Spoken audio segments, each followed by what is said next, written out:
ಈಗ ನಾವು ಬಂಜೆತನ ಅನ್ನೋದು ತುಂಬ ಕಾಮನ್ ಆಗಿ ನೋಡ್ತಿದ್ದೀವಿ. ಅಂದರೆ it is increasing worldwide infertility problems ಅಂತ ಅನ್ನೋದು. ಇನ್ಫರ್ಟಿಲಿಟಿಗೆ 50% ಮೇಲ್ ರೀಸನ್ ಆಗ್ತಾರೆ, 50% ಫೀಮೇಲ್ ರೀಸನ್ ಆಗ್ತಾರೆ. ಇವತ್ತು ನಾನು ವುಮೆನ್ ಕಾಸಸ್ ಫಾರ್ ಇನ್ಫರ್ಟಿಲಿಟಿ ಬಗ್ಗೆ ಮಾತಾಡ್ತೀನಿ. ಈ PCOS ಅಲ್ಲಿ ಹಾರ್ಮೋನಲ್ ಇಂಬ್ಯಾಲೆನ್ಸ್ ಆಗಿ ಮೊಟ್ಟೆಗಳು ಕರೆಕ್ಟಾಗಿ ರಿಲೀಸ್ ಆಗೋದಿಲ್ಲ. ಯಾವಾಗ ಮೊಟ್ಟೆಗಳು ಕರೆಕ್ಟಾಗಿ ರಿಲೀಸ್ ಆಗಲ್ವೋ ಪ್ರೆಗ್ನೆನ್ಸಿ ಬರೋದಿಲ್ಲ. ಇಲ್ಲ ನಿಮ್ಮ ಮೊಟ್ಟೆಗಳ ಸಂಖ್ಯೆ ಕಮ್ಮಿ ಇದೆ, ಆವಾಗ ಒಂದು 6 ತಿಂಗಳು ಟ್ರೈ ಮಾಡಿ. 6 ತಿಂಗಳ ನಂತರ ಕೂಡ ನಿಮಗೆ ನ್ಯಾಚುರಲ್ ಪ್ರೆಗ್ನೆನ್ಸಿ ಬಂದಿಲ್ಲ ಅಂತ ಅಂದರೆ then it is the time for you to meet your doctor.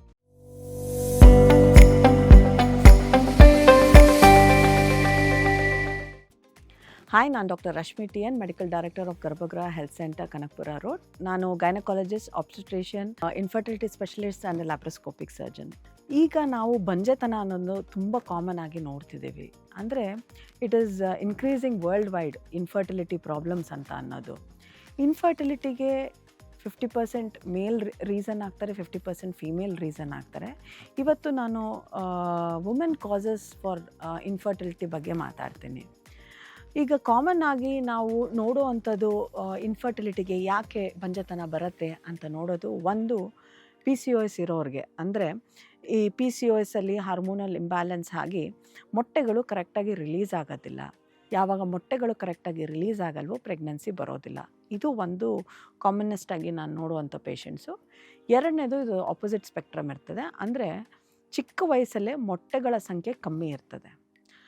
ನಾರ್ಮಲ್ಲಾಗಿ ಹೆಂಗಸರಿಗೆ ಮೊಟ್ಟೆಗಳು ಅಂತ ಅಂದರೆ ಹೆಂಗೆ ಅಂತಾರೆ, ಅವರು ತಾಯಿ ಗರ್ಭದಲ್ಲಿದ್ದಾಗ 5ನೇ ತಿಂಗಳಲ್ಲಿ ಇಷ್ಟು ಮೊಟ್ಟೆಗಳಂತ ಇರ್ತದೆ. ಅದಾದ ನಂತರ ಮೊಟ್ಟೆಗಳು ಕಮ್ಮಿ ಆಗ್ತಾ ಬರ್ತದೆ. ಅವರು ಯಾವಾಗ ಮೈನರ್ ಇರ್ತಾರೆ ಆ ಮೊಟ್ಟೆಗಳ ಸಂಖ್ಯೆಯಿಂದ ಪ್ರತಿ ತಿಂಗಳು ಮೊಟ್ಟೆಗಳನ್ನು ರಿಲೀಸ್ ಮಾಡ್ಕೊಂಡು ಬರ್ತಾರೆ. ಯಾವಾಗ ಮೊಟ್ಟೆಗಳು ಖಾಲಿ ಆಗುತ್ತೆ ಆವಾಗ ಅವ್ರಿಗೆ ಮುಟ್ಟು ನಿಲ್ಲತ್ತೆ ಅಥವಾ ಮೆನೋಪಾಸ್ ಬರ್ತದೆ. ಸೊ ಈ ಮೊಟ್ಟೆಗಳ ಸಂಖ್ಯೆ ನಾವು ಈಗ ಚಿಕ್ಕ ವಯಸ್ಸಲ್ಲೇ ನೋಡ್ತಿದ್ದೀವಿ.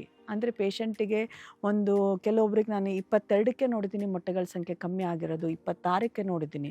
ಅಂದರೆ ನಮ್ಮ ಬಾಡಿಯಲ್ಲಿ ಏನು 30-40 ವಯಸ್ಸಾದ್ಮೇಲೆ ಚೇಂಜಸ್ ಆಗಿರಬೇಕೋ ಅದು ನಾವು 20, 25, 26 ವಯಸ್ಸಲ್ಲೇ ನಾವು ನೋಡುವ ಹೆಚ್ಚಿಗೆ ಸಾಧ್ಯತೆ ಈಗ ಬಂದಿದೆ. ಸೊ ಈ ಥರ ಅದನ್ನು ಪುವರ್ ಓವೇರಿಯನ್ ರಿಸರ್ವ್ ಅಂತ ಹೇಳ್ತೀವಿ. ಮೊಟ್ಟೆಗಳ ಸಂಖ್ಯೆ ಇರೋದು one of the cause for infertility ನೋಡೋದು. ಇದನ್ನು ಬಿಟ್ಟರೆ ನೆಕ್ಸ್ಟು ನಾವು ಓವರೀಸಲ್ಲಿ ಎಂಡೋಮೆಟ್ರಿಯೋಸಿಸ್ ಅಂತ ಹೇಳ್ತೀವಿ. This is also very common and less patients discuss about it.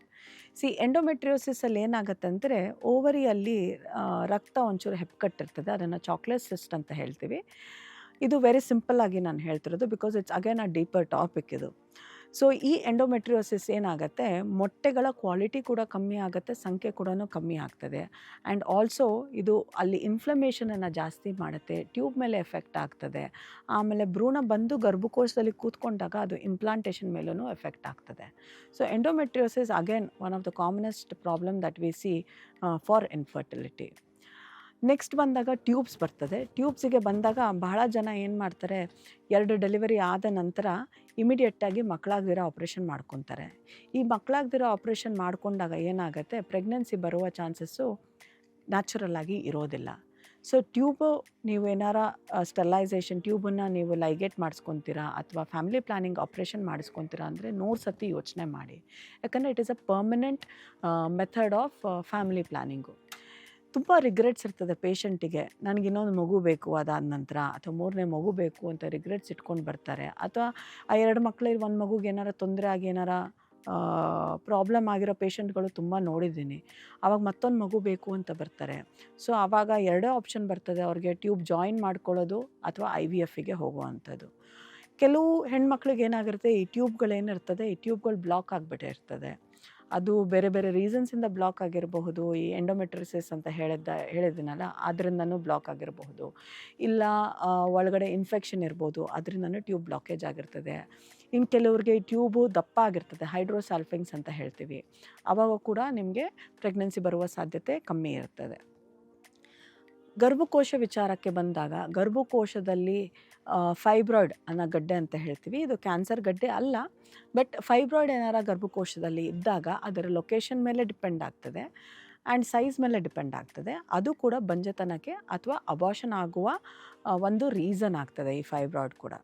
ಈ ಫೈಬ್ರಾಯ್ಡಿನ ಜೊತೆಗೆ ಅಡಿನೋಮಯೋಸಿಸ್ ಅಂತ ಹೇಳ್ತೀವಿ. ಅಂದರೆ ನಮ್ಮ ಗರ್ಭಕೋಶತೆಗೆ ಒಂದು ಇನ್ನರ್ ಸ್ಕಿನ್ ಇರ್ತದೆ, ಇನ್ನರ್ ಲೈನಿಂಗ್ ಇರ್ತದೆ, ಅದನ್ನು ಎಂಡೋಮೆಟ್ರಿಯಮ್ ಅಂತ ಹೇಳ್ತೀವಿ. ಈ ಲೈನಿಂಗು ಬರೀ ಗರ್ಭಕೋಶದ ಒಳಗಡೆ ಪಾರ್ಟ್ ಮಾತ್ರನೇ ಇರಬೇಕು, ಇನ್ನು ಬೇರೆ ಕಡೆ ಎಲ್ಲೂ ಇರಬಾರ್ದು. ಸೊ ಈ ಲೈನಿಂಗ್ ಏನಾರ ಮಸಿಲ್ ತನಕ ಹೋದಾಗ ಆವಾಗ ಏನಾಗುತ್ತೆ, ಭ್ರೂಣ ಒಳಗಡೆ ಬಂದು ಕೂತ್ಕೊಂಡಾಗ ಆ ಭ್ರೂಣ ಅಂಟ್ಕೊಳ್ಳುವ ಸಾಧ್ಯತೆ ಕಮ್ಮಿ ಆಗ್ತದೆ. ಆವಾಗ ಕೂಡ ನಿಮಗೆ ಬಂಜೆತನದ ಪ್ರಾಬ್ಲಮ್ಸ್ ಇರಬಹುದು. ಇದಕ್ಕಿಂತ ಬೇಕಾದಷ್ಟು ರೀಸನ್ಸ್ಗಳಿರ್ತದೆ, ಬಟ್ ಕಾಮನ್ ಆಗಿ ನಾವು ಈ ಥರ ರೀಸನ್ಸನ್ನು ನೋಡ್ತೀವಿ. ಸೊ ನೀವು 35 ವರ್ಷ ಕೆಳಗಡೆ ಇದ್ದರೆ ಅಥವಾ 30 ವರ್ಷನೇ ಅಂತ ಇಟ್ಕೊಳ್ಳಿ, ಈಗ ಜನ್ರೇಷನ್ ನೋಡಿದಾಗ ನಿಮ್ಮ ಮೊಟ್ಟೆಯ ಸಂಖ್ಯೆ ಫಸ್ಟ್ ಟೆಸ್ಟ್ ಮಾಡ್ಕೊಳ್ಳಿ. ಚೆನ್ನಾಗಿತ್ತು ಅಂತ ಅಂದರೆ 1 ವರ್ಷ ಯಾವುದೇ ಥರ ಕಾಂಟ್ರಸೆಪ್ಷನ್ ಯೂಸ್ ಮಾಡಬೇಡಿ. ಕಾಂಡಮ್ಸ್ ಆಗಿರ್ಬೋದು ಅಥವಾ ಪಿಲ್ಸ್ ಆಗಿರ್ಬೋದು, ಯಾವುದೇ ಥರ ಮೆಥಡ್ ಯೂಸ್ ಮಾಡಿದ್ರೆ 1 ವರ್ಷ ಟ್ರೈ ಮಾಡಿ. ಟ್ರೈ ಮಾಡಿದ ನಂತರ ಕೂಡ ನಿಮಗೆ ಪ್ರೆಗ್ನೆನ್ಸಿ ಬಂದಿಲ್ಲ ಅಂದರೆ that is an indication that you have to meet an infertility specialist. ಇಲ್ಲ ನಿಮ್ಮ ಮೊಟ್ಟೆಗಳ ಸಂಖ್ಯೆ ಕಮ್ಮಿ ಇದೆ, ಆವಾಗ ಒಂದು 6 ತಿಂಗಳು ಟ್ರೈ ಮಾಡಿ. 6 ತಿಂಗಳ ನಂತರ ಕೂಡ ನಿಮಗೆ ನ್ಯಾಚುರಲ್ ಪ್ರೆಗ್ನೆನ್ಸಿ ಬಂದಿಲ್ಲ ಅಂತ ಅಂದರೆ then it is the time for you to meet your doctor. So ನಿಮ್ಗೇನಾರ ಈ ಥರ ಇಶ್ಯೂಸ್ ಇತ್ತು ಅಂತ ಅಂದರೆ ಅಥವಾ ನಿಮ್ಗೇನಾರ ಡೌಟ್ಸ್ ಇದ್ದರೆ ಪ್ಲೀಸ್ ಕಮೆಂಟ್ ಮಾಡಿ and follow for more. Latest ಹಾಗೂ ಇಂಟ್ರೆಸ್ಟಿಂಗ್ ಸುದ್ದಿಗಳಿಗಾಗಿ ಬಾಸ್ ಟಿವಿ ಕನ್ನಡ ಚಾನೆಲ್ನ ಸಬ್ಸ್ಕ್ರೈಬ್ ಮಾಡಿ. ಹಾಗೆಯೇ ಬೆಲ್ ಐಕಾನ್ ಪ್ರೆಸ್ ಮಾಡಿ. ಇದರ ಜೊತೆಗೆ ಫೇಸ್ಬುಕ್, ಇನ್ಸ್ಟಾಗ್ರಾಮ್, ಎಕ್ಸ್ನಲ್ಲೂ ಮಿಸ್ ಮಾಡದೆ ಫಾಲೋ ಮಾಡಿ.